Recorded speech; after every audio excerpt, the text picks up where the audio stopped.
All right, so we're going to go right into this one because we are already in discussion, so might as well keep talking.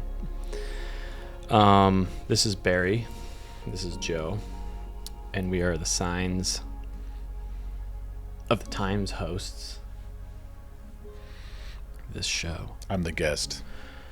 We are the hosts and the guests. Joe will be the guest later.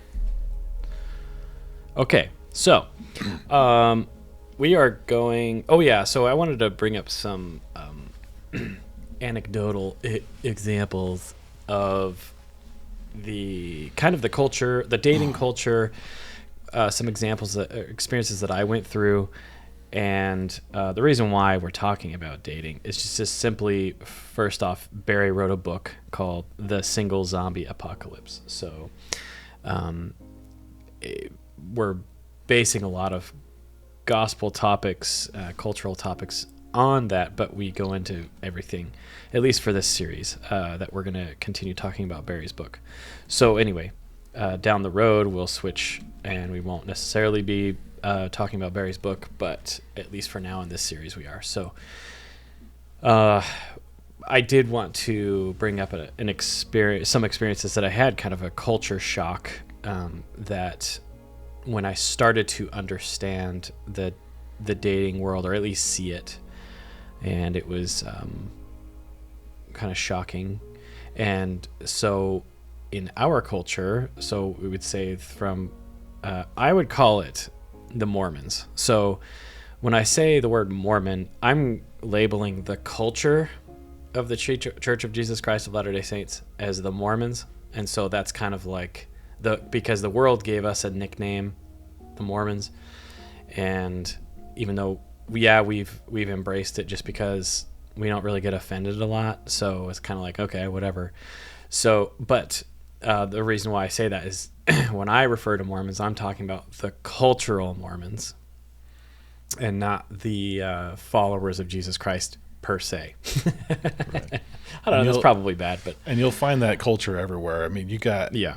In any organization, you'll find a culture that arises from it. It's kind of superficial. Yeah. And so you could draw from your own experiences of exactly. kind of a culture within an organization. If you're Jewish, there's Jewish culture that isn't necessarily the religion, but it can be annoying sometimes or whatever. And same thing with Catholics, same thing with born-again Christians, evangelical free, all churches, Baptists, any group.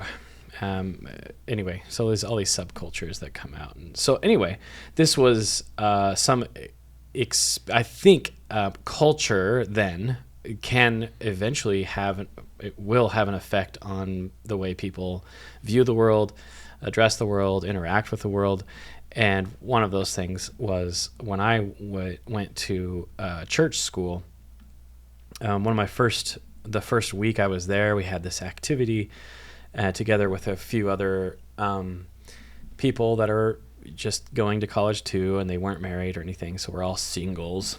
And we like to put group names on our groups, whatever. Anyway, so we get to this group and we were introducing each other. In our culture, it's kind of it is expected for the young men of our church to go on a mission, right? So you've seen the missionaries with the name tags, and they go 2 by 2. And so I had done that, and so, which I loved, and I still do till this day, and so I don't want this to seem like I'm there's a fine line between starting to bash the actual path of Jesus Christ versus the culture, and I don't mind bashing the culture at all. So anyway, there was this girl started going around the room, and part of the culture is, oh, okay, so then we are all these people are expected to go on a mission, and then the women are told to find somebody who has gone on a mission, and so we call them returned missionaries. And then now we go farther, and we call it RMs. So people that are called an RM, you're a returned missionary. So that means you went on a mission, came home, obviously. But anyway, so we call it RMs. This is another cultural thing. Has nothing to do with your relationship with Jesus Christ. And so anyway, so this girl was going around the room and figuring out who was an RM by just directly asking them, are you an RM? Are you an RM? Are you an RM? Not asking our names, not asking where we're from, nothing. Just straight to if you're an RM or not, because she was sifting who is eligible to her to date. Okay. So she, for some reason, until this day, I haven't been able to figure it out. I don't know. I'm not sure if it was. I think it was just because of my personality, and it was jovial, like I still am, and I'm over 40 years old. As you may have seen glimpses of this. This is the tamest I get is on this show. But point is, because I really highly regard my relationship with Jesus Christ, and I don't want to, and I consider this more of a spiritual show. Anyway, so she got to me and was like, are you an RM? Are you an RM? And then to me, and she said, should I even ask? And I couldn't figure out what she meant. And at the time, I figured it out after, but I was like, no. And then just because I didn't like that scenario of being just identified as that or whatever. And so I was just like, she just asked me, should I even ask? And I was like, no. And then she moved on, and then I just didn't go to that group anymore after that. And it was just a weird, anyway, so that was my first exposure to the dating world within the culture. So obviously, so this was after your mission. Yes, I think you said so. I've gone on a mission, and I had been home for a year. So it was. Yeah. But it was just so awkward and weird that I just was like, and I'm usually like that anyway, just kind of a contrarian. Like if you're like, my wife asks me to do something like, hey, can you take out the trash? And I'm all, no, but then I'll just go and do it. It makes me feel like I'm in control. Like, no, I'm not going to do it because you asked, but I will do it out of my own free will. And she knows that. So she knows it. So it's not she doesn't care. It's like addressing the ticking of a clock. It's just more of that's how Joe responds. But he does it. Anyway, so that was kind of the same thing. I was just like, no. And then she just kept moving on, and she wasn't interested in me. So anyway, then fast forward a few months, I don't know. I did start dating a girl, and at some point she told me that I did not know. I thought we were exclusive because at this point we had already started kissing. So we were holding hands and kissing out in public and everything. And so I was like, okay, we are in a relationship. And where I come from, I think I come from a normal place. I don't. So she said, I know this is probably extreme, but this existed. It happened. So it's anyway. So she said something, and I was like, wait, you're dating other people? And she was like, oh, yeah, like shocked that I would even ask that question. And I was like, just kind of hurt because I thought we were exclusive because we had kissed. And I was like, well, I'm not kissing other girls. There's like, if we're kissing, that means it's more than just going on dates or whatever. It's like, why wouldn't we be exclusive at that point? That's weird to me. Anyway, it wasn't weird to her to date other guys, but then she said, and I was like, so are you kissing any of them? And she was all, well, just 2 of them. What? 2? Okay, so am I one of those 2? No. Okay, so she's dating like 6 people and kissing 3 of them. Anyway, so I hated that. I was just kind of, I don't know if I was maybe hurt, but it was just more of a shock it was very shocking, and I didn't like that environment. And so I left that school, and I said I actually really enjoyed the school itself, the teachers, and so I said I would come back here only if I were married, because if there's no way I would be in this single world, it was just too weird. Now I think that is an extreme example, because I've talked to other people and they have said, yeah, that never really happened to me, so what you got was kind of extreme. But I do know that it was common, but it was anyway. So I think it was just whatever. I kind of rejected that culture, and I went back to Iowa, and which doesn't mean that Iowa is free of problems. It was just more of, there's way less people to date, and then so there's a lot of things there. But that's at least culturally, I wanted to bring some of these examples up, because it maybe gets the discussion going if people have had their experiences that they want to bring up in comments or whatever, and we can discuss those. But I think so.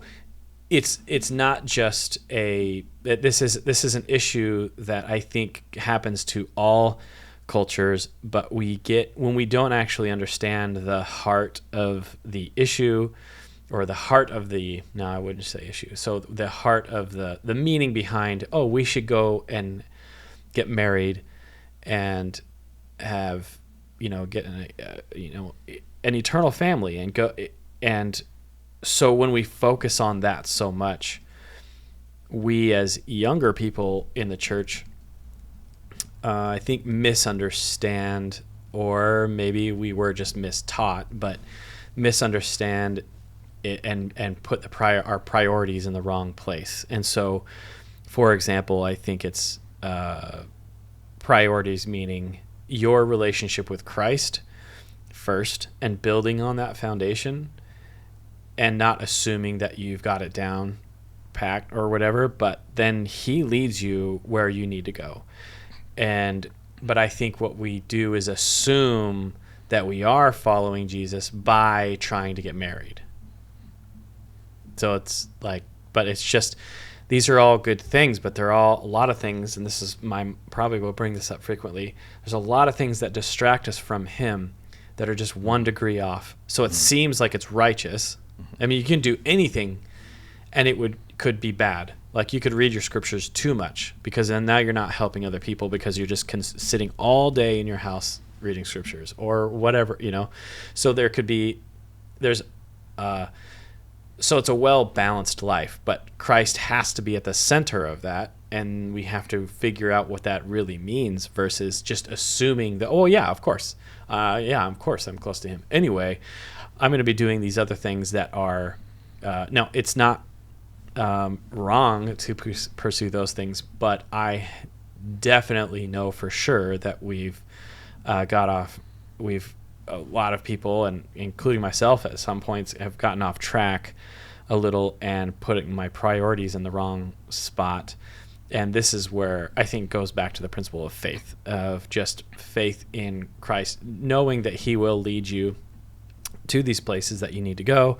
And I could go off for lots of these podcasts on how I eventually found my wife, and it wasn't me finding her. I didn't do anything special. I was actually in a kind of a crappy place in my life, a crappy point in my life. And so it's not necessarily, because I wasn't doing all of these things correctly, therefore I don't find somebody, or I was doing all these things correctly, why isn't he blessing me with this thing? Anyway, so this can go off in tangents as far as what we assume that the Lord wants for us at that point in our lives. But when we don't have control over something, then that's what we let God prevail in that sense, and continue with what the other things that we feel like we should be doing, and continue with that. And then if he blesses you with finding somebody to marry, then that's great. But to force it to happen. I of course there's things that we need to learn. I think, there's habits that we have or whatever sure, we could work those out. We could get better at things, but to assume that we deserve it, because there's plenty of people that don't deserve it that get it. And there's, so it's not like, and it was a lesson for them. And it ends in divorce. And because they never thought introspectively, and yet they were blessed with it. So it's not an exchange system. Oh, I did these things, therefore I deserve this, Lord. Ching, and give it, and He blesses you with that. And if anybody's listening to this, I can guarantee everybody would agree with that. There's no way, nothing has come to you like that. Since I did this, I paid my dues, therefore you bless me with this. It's in His timing. So therefore, anyway, so I'm going off too long, but. Well, I was saying, I'll go off of that. There was a bishop that was talking about this very thing. He was calling it transactional religion versus transformational religion. And when you said that, it instantly reminded me of that. That was the best talk I've ever heard. It was just a few months ago, but he was talking about that, and this is in our culture. Some people don't realize or don't think about that within our church, we have a lot of people who are growing in their faith. And so even though we emphasize, we really highly regard family, highly regard marriage, highly regard other principles, that we're still growing in our faith. And sometimes it takes a hard lesson, like a divorce you never thought you would face, to really sink down those principles even deeper. So we're human just like anybody else. And I think people kind of assume, well, don't you teach this principle in your church? And why are you going against that? Or why is somebody hypocritical? And so I just wanted to point that out too, is people are growing, we're growing in our faith. We have to change our priorities and try again, just like everybody else. And that's what it reminded me of, is that there are some people still growing in their faith. And as they go from a transactional type of thing, I paid my tithing, shouldn't I, get miraculous blessings of being financially okay all the time? And we've had plenty of experiences. We can bring up some funny ones. With that. Yeah. So that's a transactional example as well. Yeah. Is I've been so faithful. Why am I not meeting the girl or boy of my dreams? And because I see it all around me, it's happening. So I know it happens, but what about me? And then you feel cheated and you feel, so as I've been writing this down, as Joe's talking, this is a perfect example of how the book came about. Through his experience, you shared that it's a shocking, a growing experience, something that hurt. And through hundreds of times sitting down at a table like this, talking, I would write notes. I'm like, oh, that's a good point. And so over time, that's how the book grew. And I didn't know it was a book until I'm like, oh my gosh, I wrote all these notes on these pages points. and pages of these things. Yeah. Yeah. So this is just a perfect example of that. So all these little nuggets of gold, I'm like, oh, that's a good point. And then guys and girls, it wasn't just one-sided.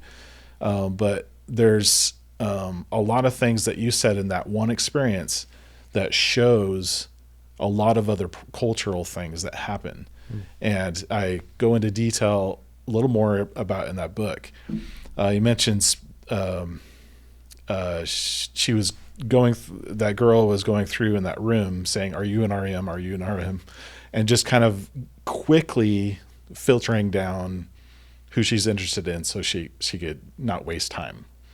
And so there's, if you ever done speed dating, that's the exact same concept. Here's what's so sad about that, though.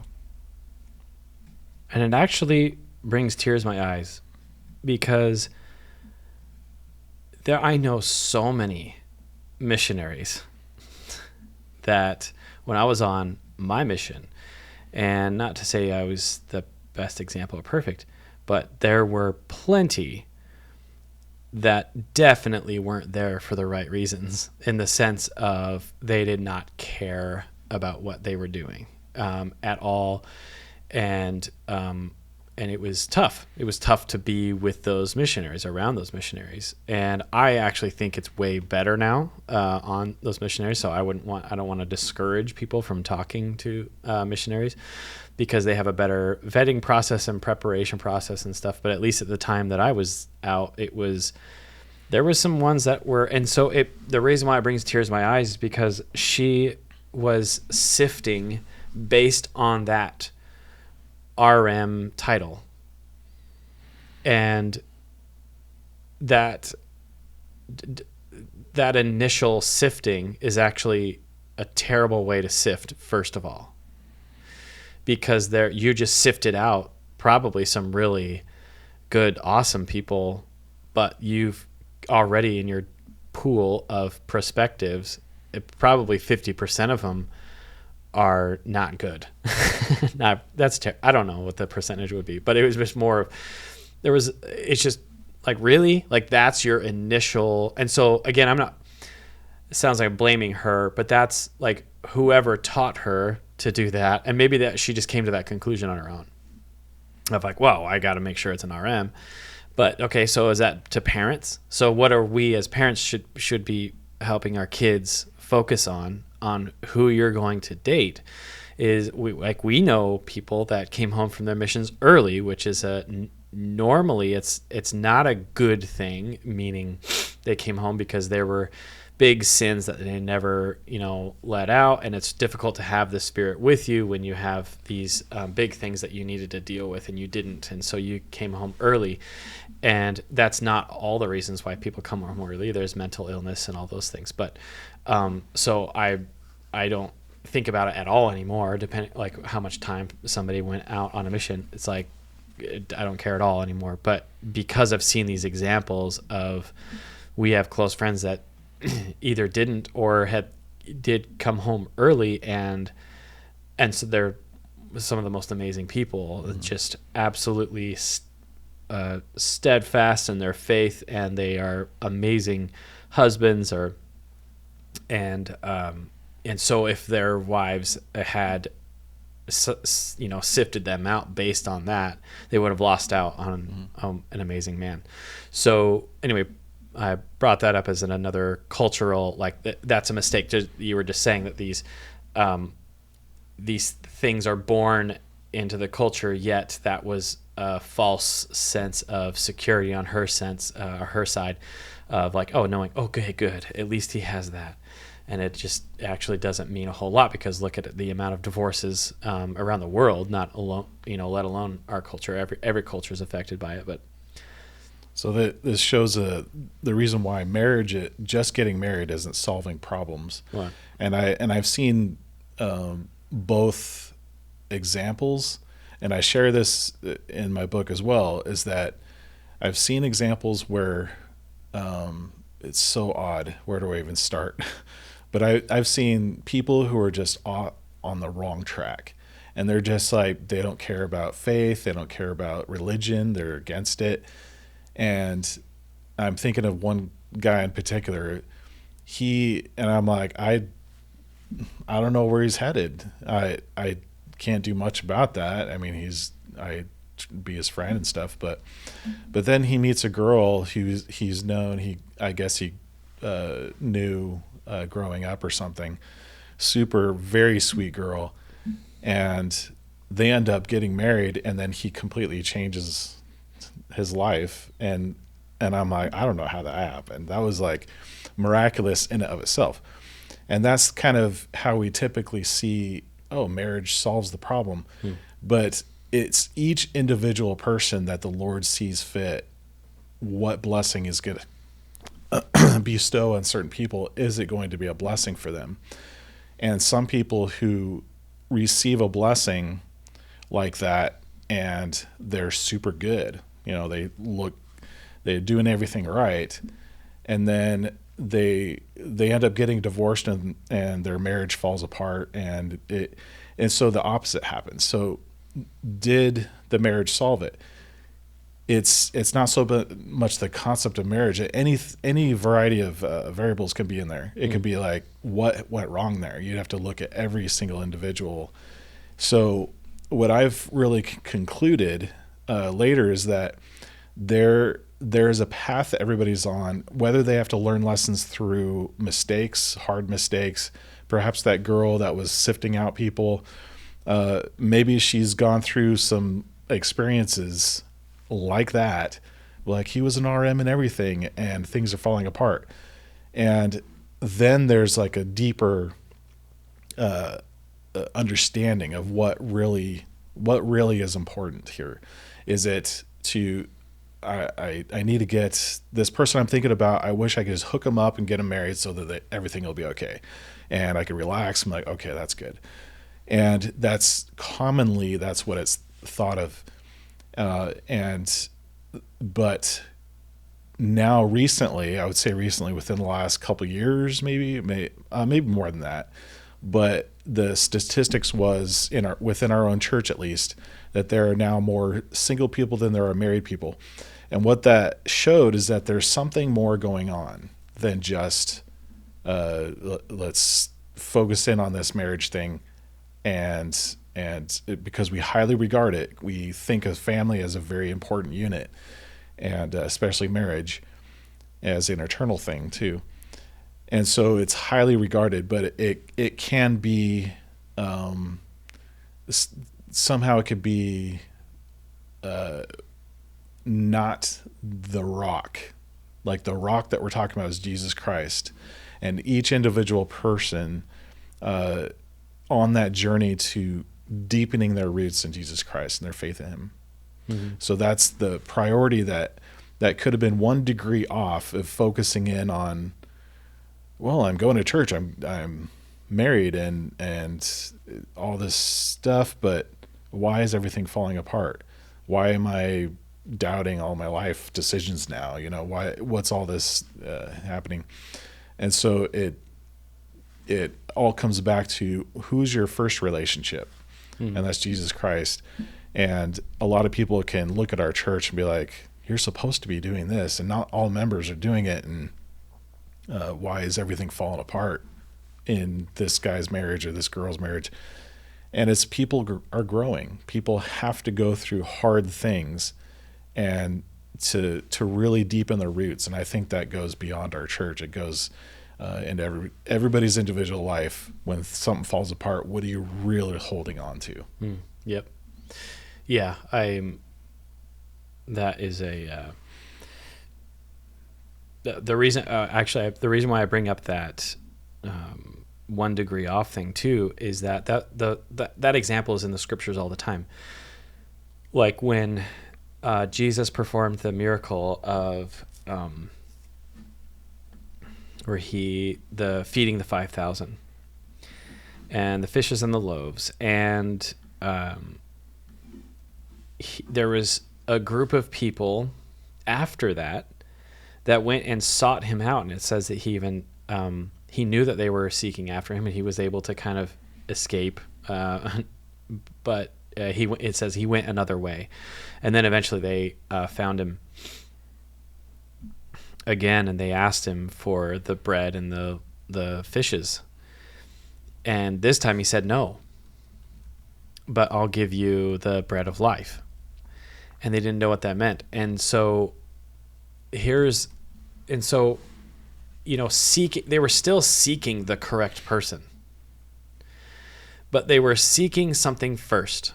They were seeking something else rather than the true meaning. So that's, again, it was just 1 degree off. They were looking for physical bread and fish to eat, to fill their stomachs, as opposed to the group of the 5,000 were seeking Jesus. They didn't expect to be fed. They were expecting to hear from Jesus Christ and hear his teachings and be fed spiritually. And so that's when the miracle came, was when they weren't actually looking for that. And the miracle was to testify of his power and to show that to them, to bless them. But the second group of people were still seeking the right source, but they were seeking the wrong thing. And so it was 1 degree off. And that's what I mean is like, so I have found that within myself. So there were things, so we can talk about those examples of, me going and getting culture shock. Well, I was doing stupid things too. like meaning that we're just 1 degree off, sometimes 180 degrees off. But it was more of a, that's the lesson that I've learned throughout these years, is to really, really dig down into myself and to see. And I still ask this till today, and on a daily basis, almost, is finding out, am I really seeking you, Lord, or am I seeking something and I know that it can come from you, so therefore I'm going to you? Mm-hmm. And I catch myself still seeking for that thing, and I know that he's the source for that thing. Mm-hmm. And so it's okay, but you're going to be disappointed. Mm-hmm. And when you're disappointed, it means that you were seeking it for the wrong reason. Mm-hmm.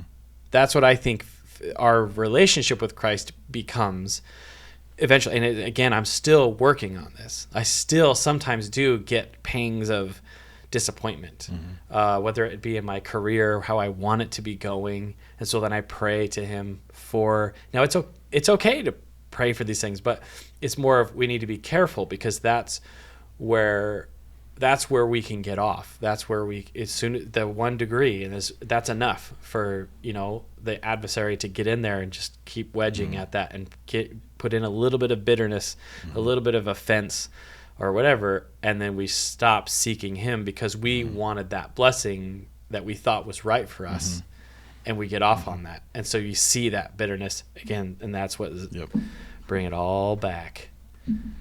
That's how you turn into a zombie. That's how you turn into a zombie. That's why that came up, is because of this reason, is that when you are disappointed that it didn't happen and you expected it, and I've seen that so many times. I have so many stories with that. But people get so disappointed that disappointment turns into a depression a lot. Yeah. And especially a self-esteem, and it affects your despair. You get into despair more often, and then you start doubting your faith. You start doubting, do I hear his voice? Like, it gets that hard. Does he even exist? Like, yeah, it doesn't even all the way down. I'm not hearing anything, and that's why I explained in my first or second podcast is that experience that I had was, I've had to have that Gethsemane moment of, like, because it was I wasn't hearing anything. I wasn't getting any response. I keep talking and asking. I'm like, what is? I try everything possible, dating, considering every girl. Like, I'm trying all of these things. Don't try too much, but be persistent. But then it's like, well, I've tried that. Well, then you're thinking too hard about it. I'm like, okay, I won't think too much about it. And I'm like, I won't try too hard then. And so then it's, well, I mean, you got to try. You got to keep trying though. Don't give up. I'm like, and then other stories are like, well, it's when I gave up that's when the blessing came. And it's like, I've given up. So like, I didn't see anything. In fact, a girl said that. Another girl was talking to her friend. She was saying, I was so frustrated with dating. I was so done with it. I just gave up on the entire thing. I'm just going to follow Jesus and do the best I can. And then that's when the blessing came. And then they got married. And then a friend said, I tried giving up and it didn't work. And I'm like, sounds like you didn't give up because you're bitter. Give up on your bitterness. Yeah, so you get to that point, and I was explaining that I'm not hearing his voice. I'm not hearing anything. Whenever I pray about this thing that's dominating my mind, I don't like being alone. That's like, people feel alone when they're not. Sometimes they feel alone in their marriage. People always feel alone when there's no connection or whatever. And especially, when you're going through the dating experiences, you feel alone. But then that's when I went through the experience of just considering the thought, like, his timing hasn't come. And I'm like, in my mind, I was fighting that all the time, because that thought, I'm like, no, so it's like, I want it to be now. I want it. And so my determination is going to make this happen. and I'll be even more righteous. I'm going to do this even more so I can convince Jesus to give me bread. And so when it's the constant silence, it's like I don't hear anything. So if I kept going like that, I'm going to turn to a zombie. I see people do that all the time, and it cascades into doubting everything in their life. And so it comes into this kind of hopeless hope. Like, I hope something happens. And when I'm kind of interested in this guy. Oh, he's not interested. I better just, so it's like this this new girl, no, she doesn't like me. Okay, I better go back into depression. And that's noticeable. And so when you're like that, people notice. So it has this kind of perpetual effect. So they notice the life that's not in you. And the source of life is Jesus Christ, and you hear his voice. So when I finally swallowed that idea, I didn't know how long. I thought, okay, for now, it's not his timing. So what do I do? And so I finally swallowed that. And then that's when the floodgates came open, and all the, like, I guess the revelation, or I guess the perspective came into my mind. Oh, I've never considered that it wasn't his timing. So now that I've considered that, why is that? I know he has power to create a miracle and this thing happening. Why isn't he? So when you get to that question, I know he can, but he's not. Why?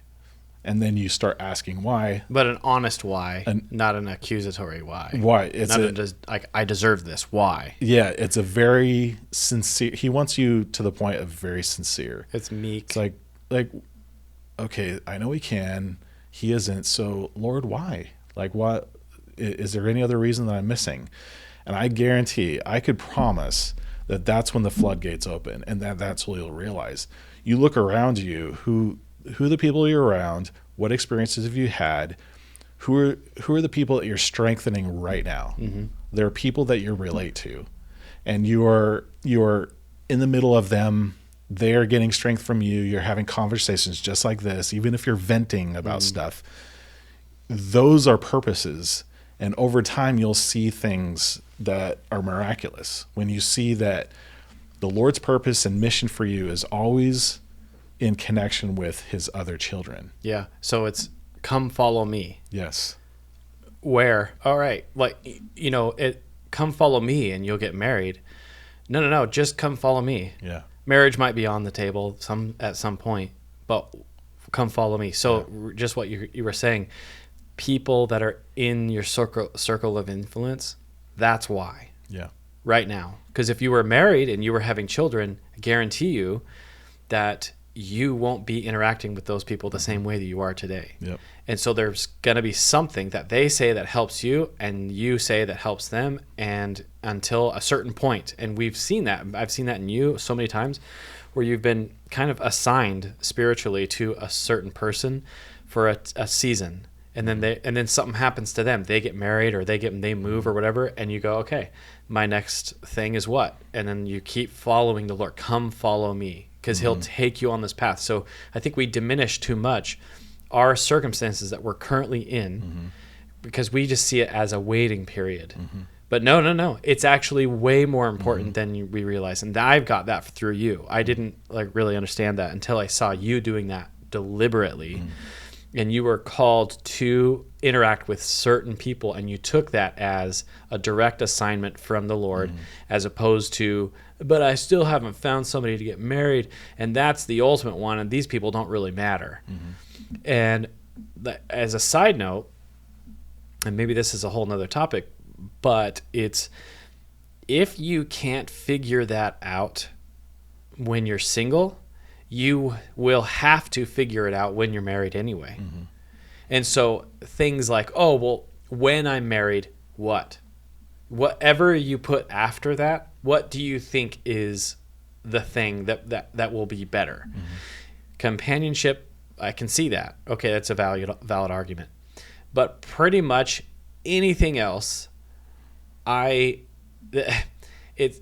maybe this is a bold statement, maybe even before companionship, you will have to, whatever your habits are, the things, the way that you cope with life now, you will have to cope with life in marriage, because maybe you'll have, the honeymoon stage. That's great because you have a full focus on each other. But as when you have children, now you're really focused on, okay, I have to provide for this family, and I have to do all these things, blah, blah, blah. And then your relationship gets strained. And then maybe something happens and they do something that's unfaithful to you or whatever. And if you didn't have that initial relationship with Christ, you will go back to the way that you were when you were single anyway. Mm-hmm. If it was a zombie, you'll go back to being a zombie in that marriage. Mm-hmm. If you weren't able to figure it out while you're single. Actually, I think you have more of an advantage if you can figure it out before you get married, because then that's what you go back to when things get tough. What are you going to do? What are you going to fall back onto? Are you going to fall back into a zombie, or because it was miraculous, somebody came along the way and we're great? But no, trials will come, and actually the trials get harder. Mm-hmm. And those trials, whatever it is, if you have a child with special needs, or somebody, your spouse has mental health issues now that are popping up because of the stresses in life or whatever. I've had to go to a therapist. And I never did that before. So I never questioned my own mental health before marriage. Mm. And if it doesn't come out while you're single, it does. And I think you just need to pay more attention to it. It's going to come out at some point. Mm-hmm. And I think if you're dealing with it in an unhealthy way while you're single, then it will put a giant strain on your marriage. And if not, it will fail, or you will just have to go through huge healing and stuff like that you need to go use and stuff. So point is, then if you go through that, then you're able to identify that in somebody else, that they have that too, meaning they have been able to live that way before they get married, and 100% guaranteed that marriage will succeed if you both have that figured out. So as opposed to saying, are you an RM?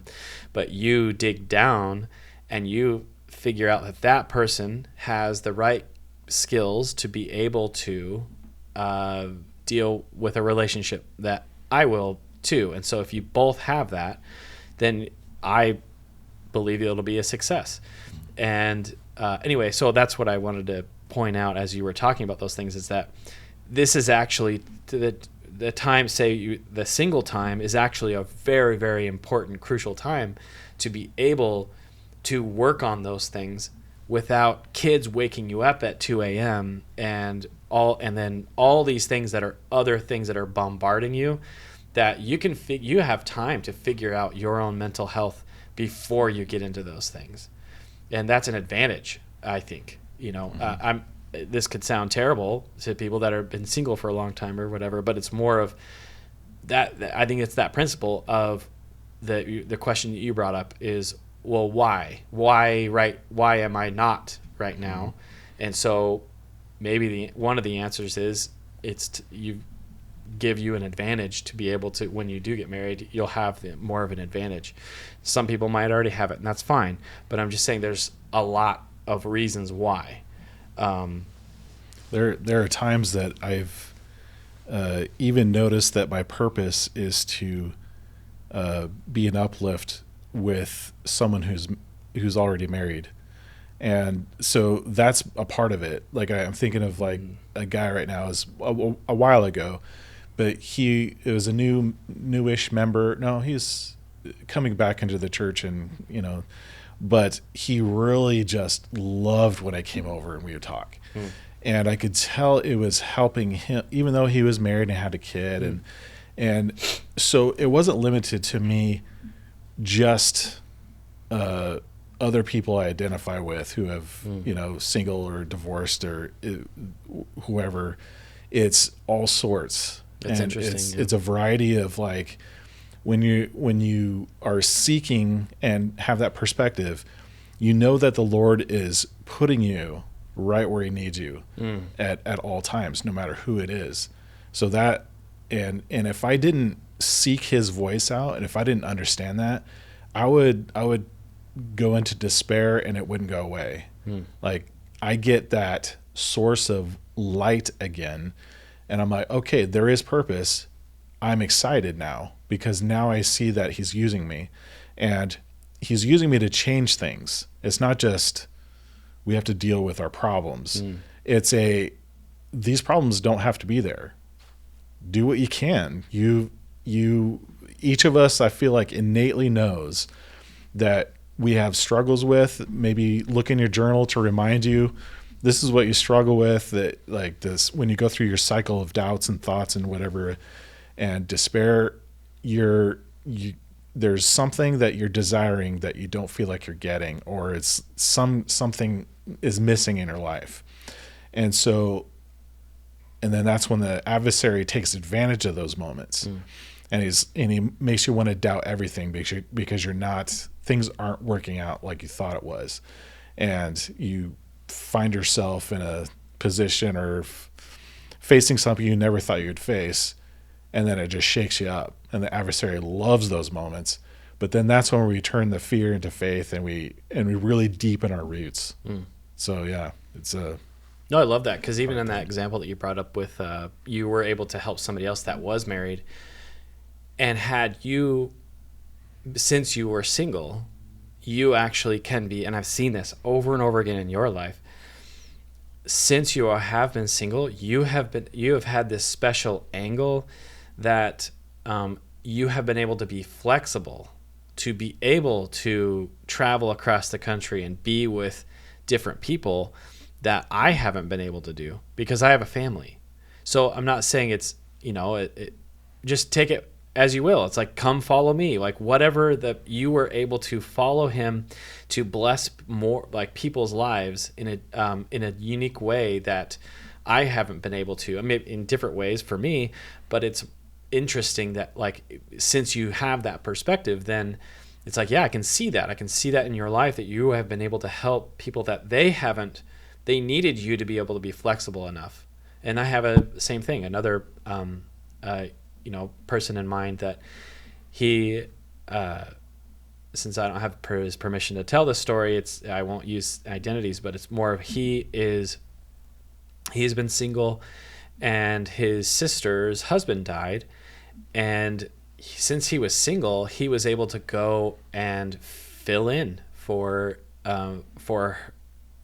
her husband, and able to help.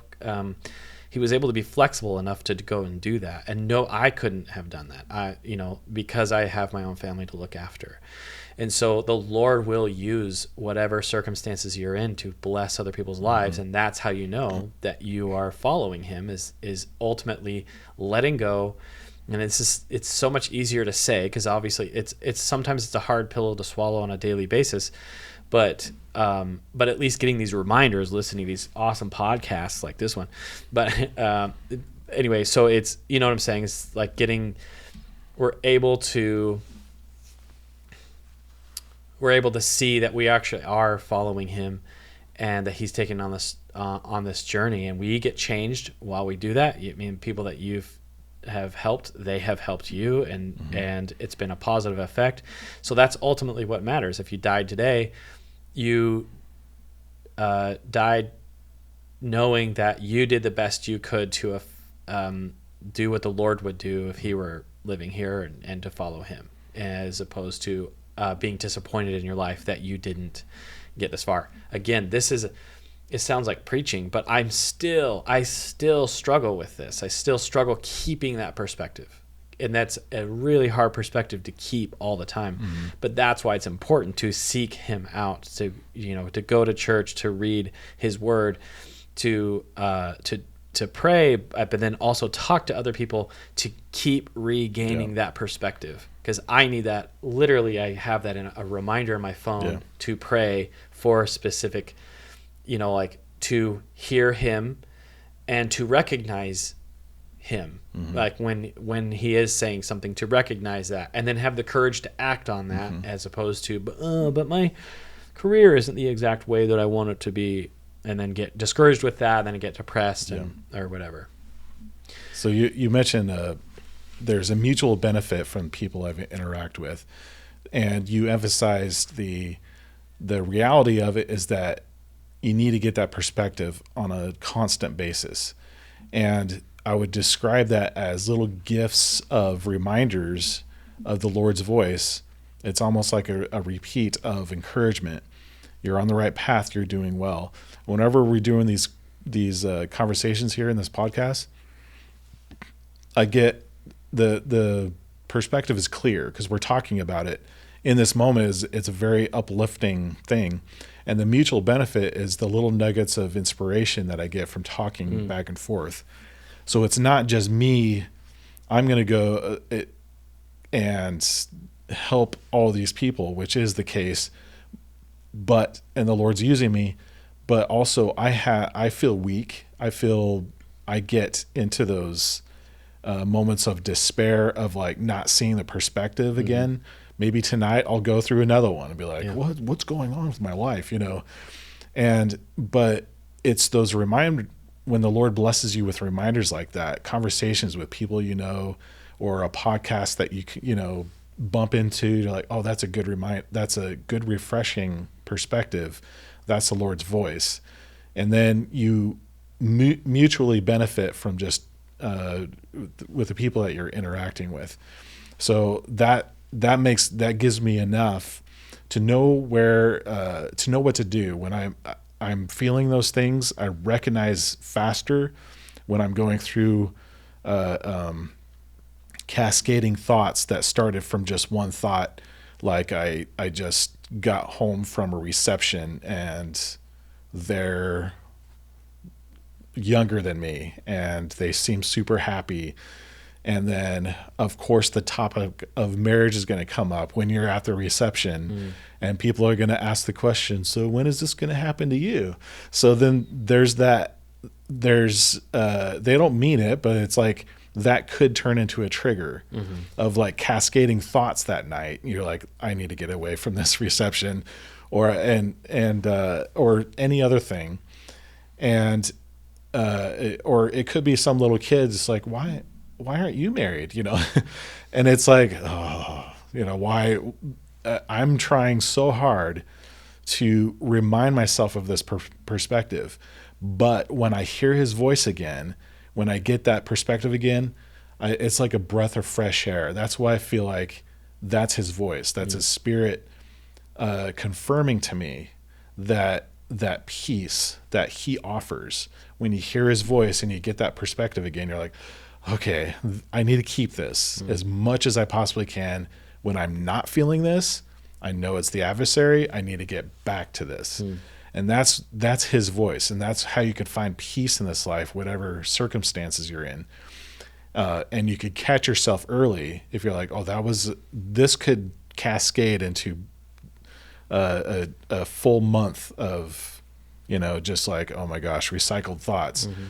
But I've gotten better at it where it's just like maybe an hour or two, maybe a day or something, but I'm like, oh wait, I'm in that thought again. I have to catch myself.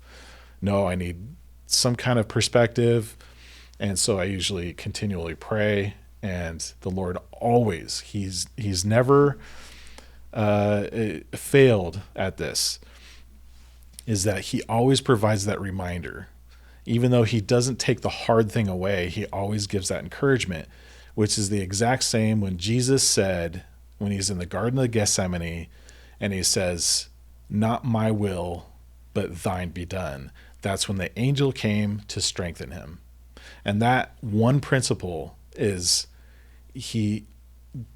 when the angel came and strengthened him, that's the Lord's voice.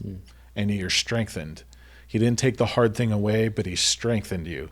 And that's your relationship with Jesus Christ. He knows exactly how that feels, and he knows exactly how to solve it, and he has the power to do it. So I can't say it any better, but I'll try. Just joking. That's good ending right there. Was ending with that, because this is a long one. Maybe we'll split it into two parts. I think it was like over an hour. Oh. And